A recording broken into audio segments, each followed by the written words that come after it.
स्वागत है मित्रों। कहानी को आगे बढ़ाते हुए दिखाया जा रहा है एन के डैड का लैब, जहां एक बेबी ज़ॉम्बी के ऊपर एक्सपेरिमेंट हुआ है और लैब के एक्सपेरिमेंटर उसे देखकर कहने लगते हैं कि नंबर 159 वो हमारे एक्सपेरिमेंट के बाद 14 दिन तक बच पाया और अभी उसके अंदर जान का कोई आसार दिखाई नहीं दे रहा। और दूसरा एक्सपेरिमेंटर कहता है कि तो फिर ये बात मैं जाकर सर को बता कर आता हूँ। अभी हम एन के डैड को देखते हैं जो अपने ऑफिस में बैठे हुए थे।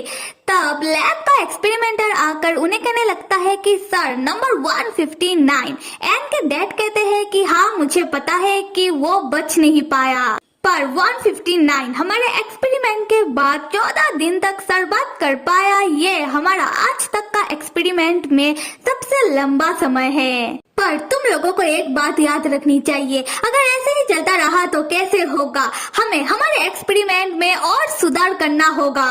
और हाँ, नंबर 159 के बारे में मेरे बेटे को बता देना और नंबर 159 का जो भी रिकॉर्ड है ये सब मेरे बेटे को भेज दो। खैर, तब एन के डैड उठकर जाने लगते हैं उस एक्सपेरिमेंटर से ये कहते हुए कि हमारे लैब का इक्विपमेंट को एडजस्ट करो, स्पेशली सेफ्टी फीचर्स को, क्योंकि बहुत जल्दी कोई हमारे लैब में आने वाला है। यहाँ से सीन शिफ्ट होकर लैन का घर दिखाया जा रहा है, जहाँ वो अपना पहला प्यार जोई के बारे में सोच सोच कर देवदास बने जा रहा है। उसने अपनी घर की बत्तियां भी बुझा रखी है और एक कोने में बैठकर उदास होकर कह रहा था कि काश घर में कुछ खाने को भी होता। उसी वक्त हम एन को देखते हैं जो लैन के लिए कुछ लेकर वो दबे पाव लैन के पीछे आकर लैन के कंधों में अपना हाथ रखता है, जिससे लैन चौंक जाता है और अपना कोनी जोर से एन को मारते हुए कहता है कि कौन है बे, जहाँ हो वही रुक जाओ वरना मैं तुम्हें मार दूंगा। एन तब चिल्लाते हुए कहता है कि लैन ये मैं हूँ एन, और अगर तुम बिना सोचे समझे ऐसे ही एग्रेसिव बिहेव करते रहोगे तो तुम सच में किसी दिन किसी को मार दोगे। लैन तब एन को गौर से देखते हुए पूछता है कि एन तुम मेरे घर के अंदर कैसे घुसे। एन तब लैन के घर का स्पेयर की दिखाते हुए कहता है कि लैन असल में उस दिन तुम जब बेहोश हो गए थे और मैंने तुम्हें अपने घर लेकर आया था, तब मैंने तुम्हारे चाबी का छाप रख लिया था, जिससे मैंने तुम्हारे घर का स्पेयर की बनाया है। इस बात से लैन गुस्सा करते हुए एन से कहता है कि क्या तुमने मेरे घर का डुप्लीकेट चाबी बनाकर अपने पास रख लिया। एन तुम बहुत बड़े कमीने हो। एन स्माइल करते हुए कहता है कि लैन मैंने जो किया अच्छा किया, अगर मैं ऐसा नहीं करता तो आज मुझे कैसे पता चलता कि तुम एक रोंदू बच्चे हो, क्राई बेबी। क्या तुम्हें अभी और नहीं रोना। लैन तब एन से पूछता है कि तुम मेरे घर क्यों आए हो, तुम बिना मतलब के तो कहीं नहीं जाते हो, तो सीधे सीधे अपना काम बताओ मुझे और दफा हो मेरे घर से। एन कहता है कि लैन क्या तुम्हारे नजर में मैं इतना ज्यादा सेल्फिश हूँ जो अपने मतलब के बिना कहीं आता जाता नहीं है। अच्छा ठीक है, मैं तुम्हारे पास इसलिए आया हूँ क्योंकि मुझे तुम्हें सॉरी कहना था।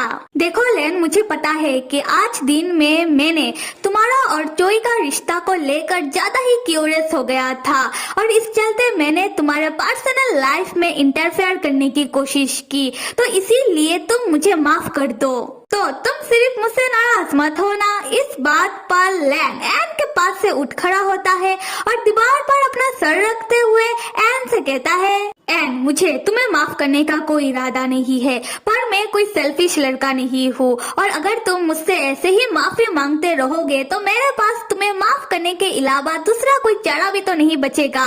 एन तब हंसते हुए सोचता है कि जैसा कि मैंने सोचा था, हाँ मुझे पता है लैन कि तुम कोई सेल्फिश तो हो नहीं, बल्कि तुम बहुत अच्छे हो और अच्छे लोगों का तो यही है कि उनसे थोड़ा प्यार से बात कर लो तो वो बिगड़ जाते हैं। उसके बाद एन लैन को एक जूस का बोतल देता है जो वो लैन के लिए लेकर आया है। ये देखकर लैन एन से पूछता है कि ये क्या है। एन कहता है लैन मुझे लगा कि रोते रोते तुम्हारा गला सूख गया होगा, तो ये तुम्हारे लिए शर्मा मत मत ले लो। लैन लाइक मैं रोंदू नहीं हूँ। एन कहता है अच्छा ठीक है। खैर मुझे पता है लैन कि तुम इंसानों का ड्रिंक नहीं पी सकते हो, तो ये एक्चुअली में खून है जिससे रेडनेस को हटा दिया गया है और इसमें ऐसा बहुत सारी चीजों को ऐड किया गया है जो तुम्हारे लिए अच्छा होगा, जिसे तुम पी सकते हो। और इसका टेस्ट फ्रूट अल्कोहल जैसा होगा, तो तुम ज्यादा मत पीना क्योंकि इससे तुम्हें नशा भी हो सकता है। लैन तब थोड़ा सा पीकर एन से कहता है कि एन कमीने कही के तुमने तो सही कहा, इसका टेस्ट तो फ्रूट अल्कोहल जैसा है। उसके बाद लैन बिना कुछ सोचे समझे पूरी की पूरी बोतल पी जाता है, जिसे देखकर एन लैन के ऊपर चिल्लाते हुए कहता है कि लैन पागल कही के ये तुमने क्या किया, मैंने तो तुमसे कहा था कि इसे थोड़ा पीना वरना तुम्हें नशा हो जाएगा। यहाँ पर हम लैन को देखते हैं जिसे नशा होने लगा है।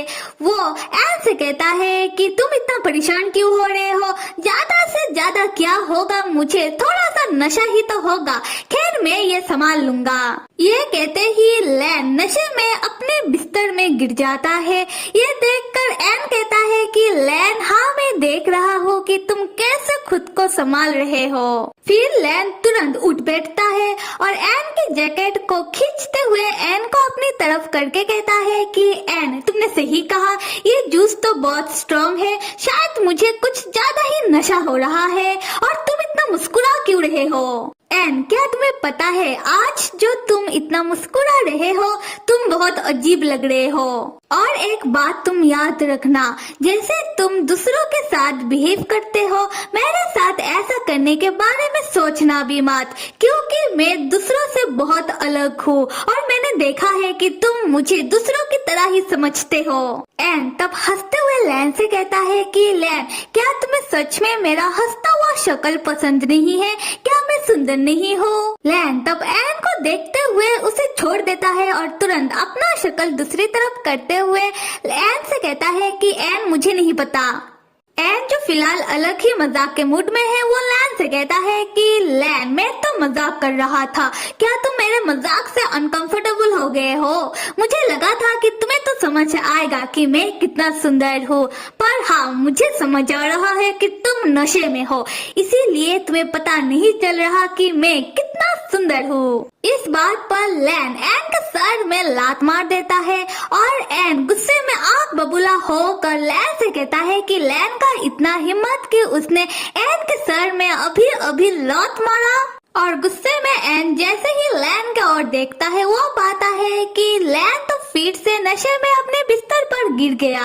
फिर एन उठ जाता है और अपने जैकेट को ठीक करके पहनने लगता है और वो लैन से कहता है कि लैन क्या तुम सो गए, खैर तो फिर मैं मेरे घर चलता हूँ और तुम्हें एक जरूरी बात बताना था कि 2 दिन बाद तुम्हें लैब आना है, तो तुम एक्सपेरिमेंट के लिए तैयार रहना। तब हम लैन को देखते हैं जो नहीं सोया था, वो अपने पैर से एन को रोकते हुए कहता है कि एन रुक जाओ, मेरे अलमारी के अंदर एक एक्स्ट्रा ब्लैंकेट है और साथ में एक एक्स्ट्रा पिलो भी है, और अपने पीछे तो देखो वहाँ एक सोफा है, तो जाकर सो जाओ, क्योंकि बहुत रात हो चुकी है और इतनी रात को अकेले बाहर जाना तुम्हारे लिए सेफ नहीं होगा, तो तुम आज रात को मेरे घर रुक जाओ। फिर लैन अपने बिस्तर से अपने हाथों को जंजीरों से बांधते हुए कहता है कि एन तुम फिक्र मत करो, एट लीस्ट इस तरह से तो मैं रात को तुम्हारे ऊपर अटैक नहीं कर पाऊंगा।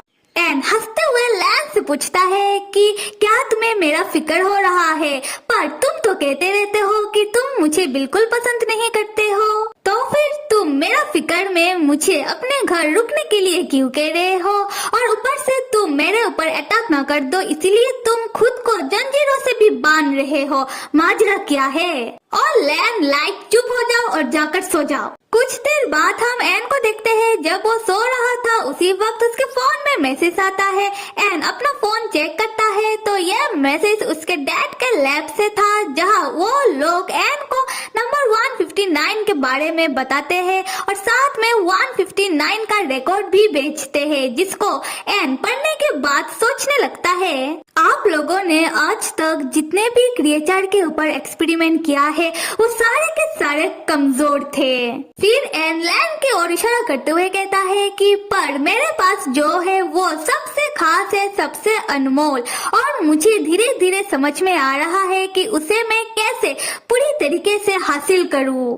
तो फिर मेरे प्यारे मित्रों, एन और लैन के बारे में आपका क्या राय है? आपको क्या लगता है? कमेंट करके जरूर बताओ और लाइक, सब्सक्राइब और कमेंट करना तो बिल्कुल भी मत भूलिएगा। Till then stay with me and see you.